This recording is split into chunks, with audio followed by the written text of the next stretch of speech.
A brand new ocean-going catamaran will cost you around $500,000. That is the going rate. Walk any boat show, scroll any dealer's website, and the message is always the same.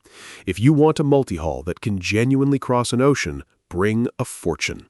But that message is wrong, and the boat sitting at number 1 on this list is the proof. It has crossed more oceans than almost any production catamaran ever built. It has carried families safely around the entire planet, and it routinely sells for less than the price of a used pickup truck. Here's the truth the dealers will never tell you.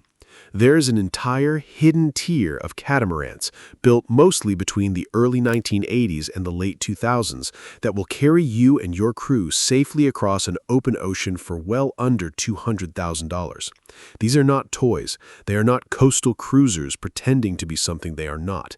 They are proven, ocean-tested platforms that have already done the exact thing you were dreaming about on every sea on the globe. But there is a catch. And it is the catch that traps almost every first-time buyer. Getting one of these boats across an ocean is not as simple as finding the cheapest listing and writing a check. There's a hidden cost baked into every single one of these boats, a number that never appears in the advertisement. And if you ignore it, your bargain ocean crosser quietly turns into a floating money pit that never actually leaves the dock. By the end of this video, you are going to know exactly what that number is and exactly how to budget for it. So this is not a list of the prettiest cats or the most luxurious or the newest. This is the 7 catamarans that can truly take you across an ocean for under $200,000, ranked by how much real boat, how much safety, and how much proven offshore pedigree you actually get for your money. A few quick things to watch for as we go, because they separate a real ocean catamaran from a marina ornament. First, bridge deck clearance, the gap between the water and the underside of the deck connecting the two hulls. When a cat punches into a head sea, the waves from both bows converge in that tunnel, and if the clearance is too low, the sea hammers up into that flat surface with shocking force. It shakes the rig, it knocks knots off your speed, and it grinds the crew down hour after hour. As a rough rule, clearance worth about 4% of the boat's length is poor for the open ocean. 5% is acceptable, and 6% or more is excellent. And you have to judge it loaded down with fuel, water, and stores, not empty off the showroom floor. Second, construction, especially how the bulkheads, the internal walls that hold the whole boat together, are attached. On a true Bluewater Cat, they're glassed in, fiberglassed directly to the hull and the deck, so the loads flow through continuous material and the hull can flex without tearing itself apart. On the cheap ones, they are sometimes just glued in place with adhesive and no fiberglass at all, and that bond can shear loose under the relentless twisting of a real seaway. Third, weight. A catamaran has no heavy keel to carry your gear, so it gets all its stability from the width between its hulls. Overload a multi-hull past its design weight, and the wetted surface balloons, the speed dies, and the slamming gets dramatically worse. Keep those 3 things in mind, because every boat on this list lives or dies by them. We are counting down from 7 to 1. Number 7. Lagoon 380. The Lagoon 380 is the most successful cruising catamaran ever built, with more than 800 hulls produced across 2 series. People call it the Toyota Corolla of the seas, and that is a compliment. Designed by the famous French firm of Van Peteghem and Loriot-Prevost, it pioneered the vertical cabin windows you now see on nearly every modern cat. That single design choice does 2 things at once. It pushes the interior volume of the saloon right out to the edges, and it blocks the brutal overhead tropical sun instead of trapping it like a greenhouse the way the old slanted windows did. For living aboard, this is genuinely one of the best value platforms on the water. The hulls are spacious, the carrying capacity is exceptional, and you can load it down with a heavy water maker, a big lithium bank, and a generator without dangerously dragging down its water lines. It handles like a gentle giant, forgiving and unhurried, with every line led back to one ergonomic helm, which makes it ideal for a couple or a family crew who want easy days and comfortable nights. But it sits at number 7 for honest reasons, and you need to hear them before you fall in love with the photos. This is the heaviest boat in its class, north of 15,000 pounds empty. and it was built for comfort at anchor, not for performance at sea. It is the slowest cat on this list, and it makes no apology for it. More importantly, a huge number of these boats came out of hard charter careers, and beyond the obvious mechanical wear of a fleet life, there is a specific, well-documented structural issue you have to check for. On certain hulls, the plywood bulkheads were bonded to the hull with structural adhesive but never properly glassed in. And under the constant offshore twisting we just talked about, some of those bulkheads have cracked or pulled away from the hull entirely. There were also documented cases of the structure around the mast step compressing under load, serious enough that Lagoon developed plywood reinforcement kits to fix it. None of this means run away from the boat. It means that on a Lagoon 380, a specialized structural survey is not optional, it is the price of admission. Confirm the bulkheads are sound, and any reinforcement kit was properly installed, and you have a comfortable, capable ocean home for the money. Skip that check, and that bargain could be hiding a $30,000 to $40,000 repair. Get the most living space here. Just make absolutely sure it is the structure and not the gel coat that you were paying for. Number 6. Leopard 3840. If the Lagoon is built for the anchorage, the Leopard is built for the passage. Designed by the American firm Morelli in Melvin and built by Robertson Kane in South Africa, this line was forged by a brutal requirement. Many of these boats were delivered to their first owners by sailing them on their own bottoms from Cape Town all the way to the Caribbean, one of the most punishing delivery routes anywhere on Earth. That is not a marketing slogan. That is a full ocean crossing built into the boat's resume before it was ever handed over. The architects gave it stepped hulls with extremely fine waterlines that slice cleanly through the water, then flare out sharply above the waterline to recover interior volume and throw spray clear of the deck. The result is a cat that genuinely sails. It carries a powerful, efficient rig with a high sail area to weight ratio, so it accelerates hard in a building breeze, and it points higher upwind than most production multi-hulls, often better than 60 degrees off the true wind. The bridge deck clearance sits around 21 inches, which keeps the slamming respectably in check when you are driving into a head sea. So why number 6 and not higher? 2 reasons, and the first is structural. Above the waterline and across much of the deck, these boats use a balsa wood core, a sandwich of light end-grain wood between 2 fiberglass skins. Balsa is wonderfully light and stiff when it is bone dry and perfectly sealed, but the moment fresh water sneaks past a poorly bedded deck fitting, a stanchion base, a cleat, a track, that balsa drinks it up like a sponge and rots, and the structure quietly goes soft. Fixing core rot means cutting away the skin, digging out the saturated core and relaminating, and that bill climbs fast. There's also a known weakness in the rudders where micro cracks in the blade can let salt water seep in and corrode the internal steel armature, which means drilling drainage, drive it out, sealing it with epoxy, and often replacing the plastic bearings. The second reason is simply price. A good Leopard sits at the very top of our budget, frequently pushing right up against $200,000 on the purchase alone. And as you're about to learn in a moment, spending your entire budget on the boat itself is the single most dangerous mistake a buyer can make. A fast, weatherly, ocean-proven cat, then, as long as that core reads bone dry on the moisture meter and you still have money left in the bank. Number 5. Fountaine Pajot Athena 38. The Fountaine Pajot Athena 38 is the boat that dragged budget catamaran cruising into the modern era. Drawn by the respected French design house of Joubert and Nivelle in the 1990s, it has fine, elegant entries and slender, elongated bows that cut a clean, quiet wake. And at around 12,000 pounds empty, it's genuinely light and lively under sail. The bridge deck clearance is well judged, which means it largely escapes the chronic slamming that punishes the cats designed purely to maximize interior volume at any cost. All the sail controls come back to a single raised helm station on the starboard side, the halyards and sheets gathered together in one place within easy reach, which makes short-handed sailing genuinely straightforward. And the layout is bright and practical, very often 4 double cabins and 2 heads, more than enough to carry a family across an ocean in real comfort, without the sheer bulk and weight of the newer, larger boats that came after it. Its weaknesses are almost all about age, because every one of these boats is now decades old. The big one is osmosis. These hulls were built with older orthophilic polyester resins that are prone to blistering below the waterline, where seawater slowly works its way into the laminate and chemically reacts with the resin in a process called hydrolysis. A great many of these boats now show blisters under the waterline, and if a previous owner never dealt with it properly, you could be facing a serious treatment job to put it right. The rig demands hard scrutiny too.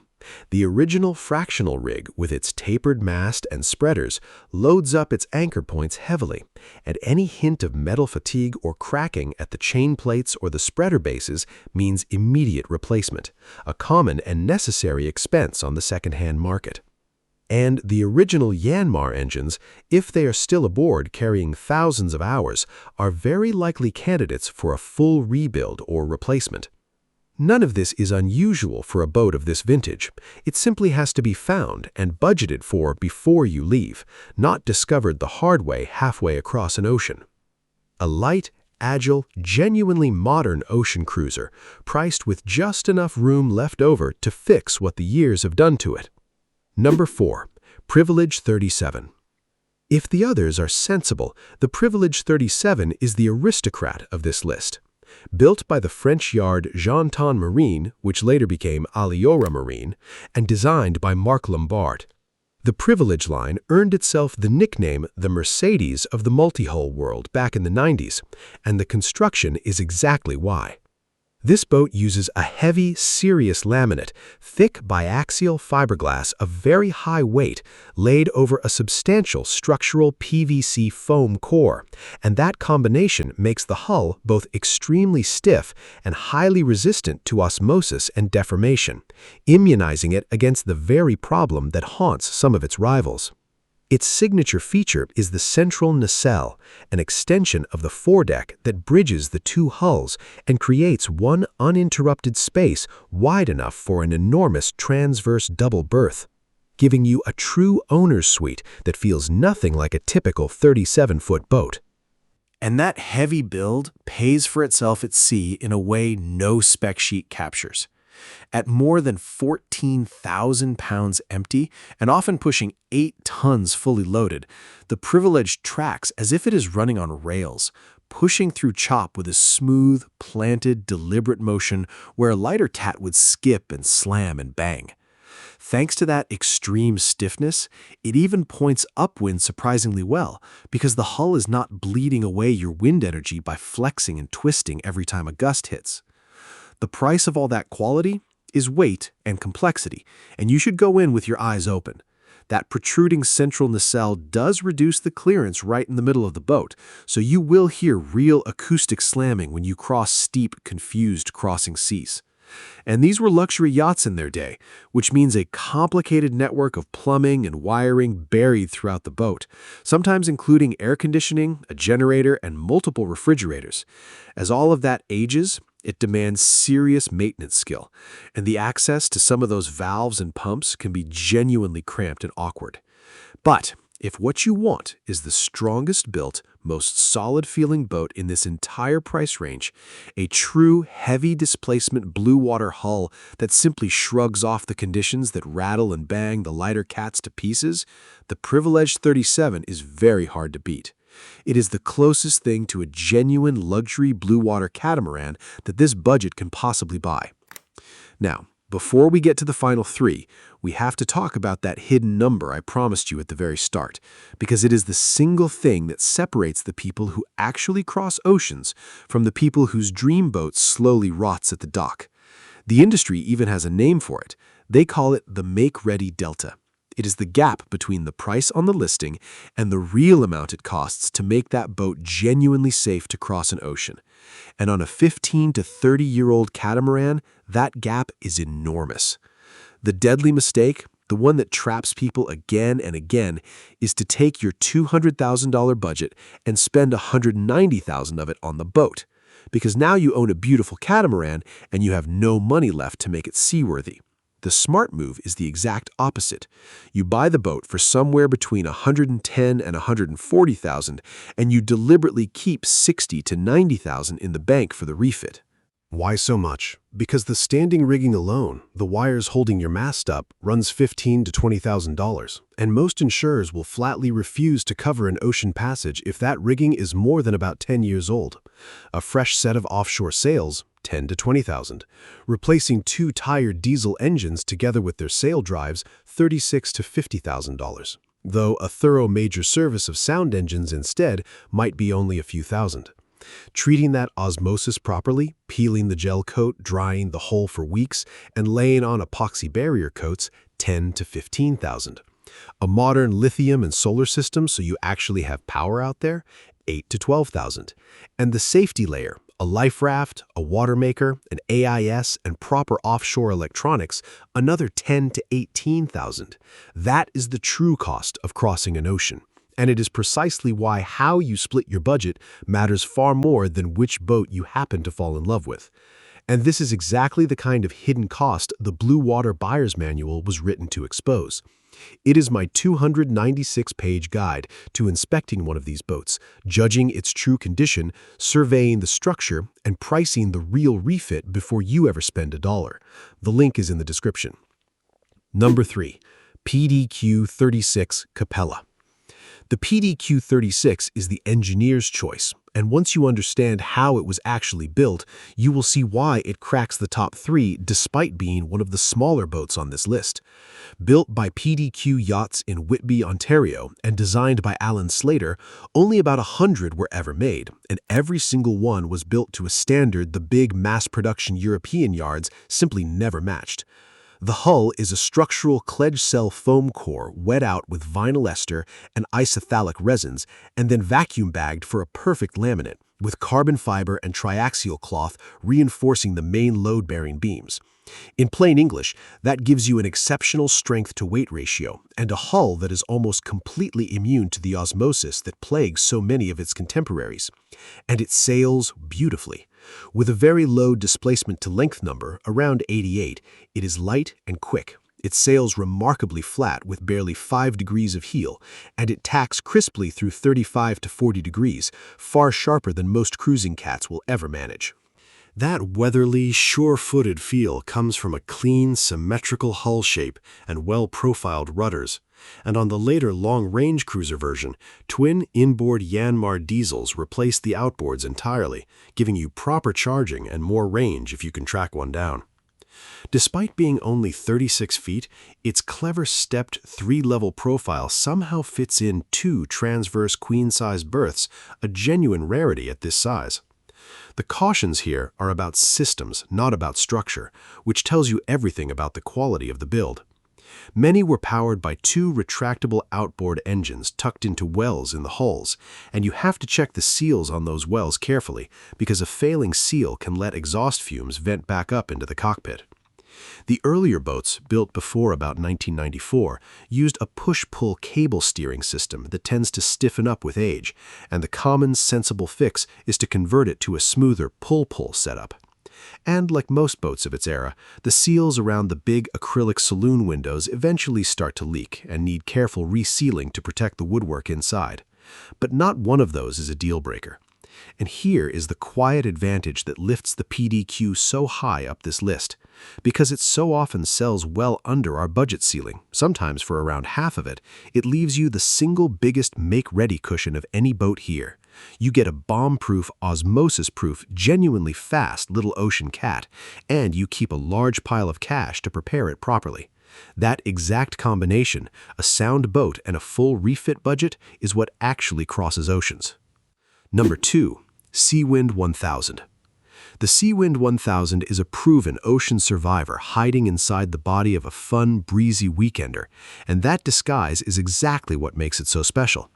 Designed by Richard Ward and built in Australia from 1994, it was the first catamaran ever to be named Australian Cruising Sailboat of the Year, and it earned that with a genuinely radical idea. There is no solid bulkhead separating the inside saloon from the outside cockpit.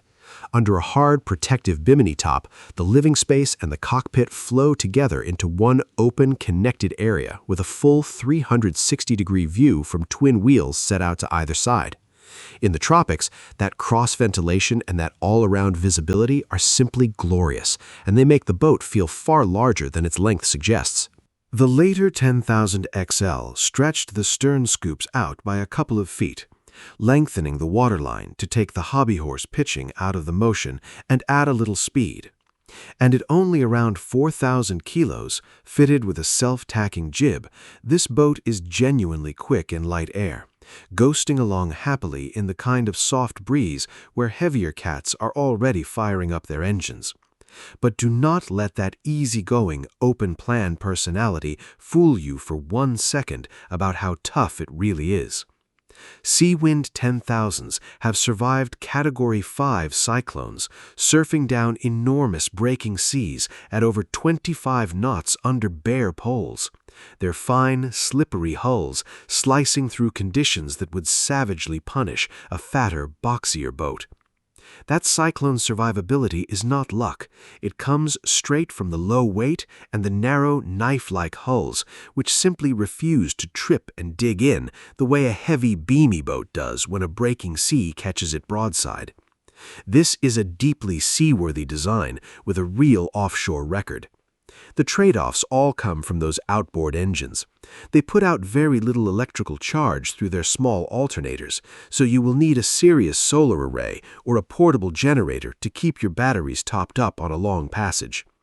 And in a steep head sea, the props can momentarily lift clear of the water and cavitate as the boat pitches, which is something you learn to manage rather than something you fix. The galley sits down in one of the hulls, which separates the cook from the rest of the crew, an older layout that not everyone loves anymore. But for a light, fast, brilliantly ventilated, cyclone-proven ocean cat with refreshingly simple systems, the Seawind 10,000 is one of the smartest buys on the entire water. Number 1. Prout Snowgoose 37. And so we arrive at number 1, the boat I told you about in the very first sentence. The Prout Snowgoose 37 is, quite simply, one of the most circumnavigated production catamarans in the entire history of sailing. Built in the United Kingdom by the Prout brothers, who redefined family cruising back in the 1970s, this is the boat that has quietly crossed more oceans more times than almost anything else afloat, and it routinely sells for somewhere between $40,000 and $90,000. Read that again and let it sink in. The single most ocean-proven catamaran on this entire list is also, by a wide margin, the cheapest. The standard version is a modest 15 feet wide, narrow enough to slot into an ordinary marina berth, while the later Elite version widened the beam to 16 feet 3 inches for more interior volume and a greater riding moment. It carries a massive displacement for its length, around 12,000 pounds, sitting on shallow, fixed stub keels, and that combination makes the structure virtually indestructible. You can put this boat aground and simply sit there and wait for the tide to come back. It is built like an anvil, and it has the scars and the sea miles to prove it. Its real genius is the unusual mast-aft rig. The mast is stepped much further back than on a conventional sloop, which means it carries a tiny mainsail paired with a large genoa and a staysail, all of them on furlers, all of them controllable from the safety of the deep central cockpit without ever going forward. That layout dramatically reduces the risk of burying the bows and pitch poling when you are running hard downwind in the trade winds. And downwind in the trades is exactly where this boat comes alive, tracking along with a steady, reassuring, unshakable stability that has comforted short-handed crews across every ocean on Earth. Now, be clear-eyed about the trade-offs because they are real and they are the reason it is so cheap. This is not a performance boat. It sails poorly upwind with a lot of windage and a limited pointing angle, so you will motor or simply wait for a better wind angle rather than try to beat hard to weather. The full nacelle that runs well forward generates noticeable slamming in a head sea or a crossing sea, and the older boats often used a single diesel driving one unusual steerable leg, an ingenious arrangement for maneuvering in tight marinas that nonetheless demands meticulous, knowledgeable maintenance to keep it reliable. The universal joints in that drive leg wear over time and need watching closely, which is the one small mechanical tax you pay for an otherwise bulletproof boat. But none of that is why it takes the top spot.